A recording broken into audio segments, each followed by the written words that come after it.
இறைவனை நம்ம பார்க்கறதுக்கோ நம்மளை இறைவன் பார்க்கறதுக்கோ நிறைய வித்தியாசம் இருக்குங்க. நம்ம இறைவனை எப்பவுமே பார்க்குறோம், கோயிலில் கும்பிட்றோம், வீடுகளில் கும்பிட்றோம். ஆனால் இறைவனுடைய கடைக்கன் பார்வை நம்ம மேலே பட்டாலே போதும், நம்மளோட வாழ்க்கை சுபிக்ஷமாக இருக்கும். இப்போ பாருங்களேன், ஒரு தட்டில் வேப்பம்பழமும் இன்னொரு தட்டில் மாம்பழமும் இருக்குது. நம்ம எதை தேர்வு செய்வோம்? கட்டாயமாக கண்ணை மூடிட்டு மாம்பழத்தை தான் தேர்வு செய்வோம். நீங்கள் எதை தேர்வு செய்வீங்க அப்படிங்கிறத எனக்கு கமெண்டில் சொல்லுங்கள். ஆனால் நம்மளுடைய வாழ்க்கை எப்படி இருக்குது தெரியுமா? வேப்பம்பழம் மாதிரி தான் இருக்குது அப்படின்னு சொல்லி சமய நூல்கள் சொல்லுது. ஏன் அப்படின்னா, வாழ்க்கையில் ஃபஸ்ட்டு கசப்பு தான் வரும். அந்த கசப்புக்கு அப்புறமா ஒரு சந்தோஷமான இன்பமான நிகழ்ச்சியை கடவுள் நமக்கு கொடுக்குறாரு. அதுதான் வேப்பம்பழ இனிப்பு.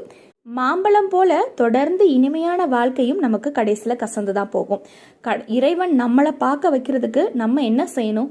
இறைவனை பற்று இருக்கணும். எந்த சுயநலமும் இல்லாத அன்போட பக்தியோட இருக்கணும். ஓம் நமச்சிவாய.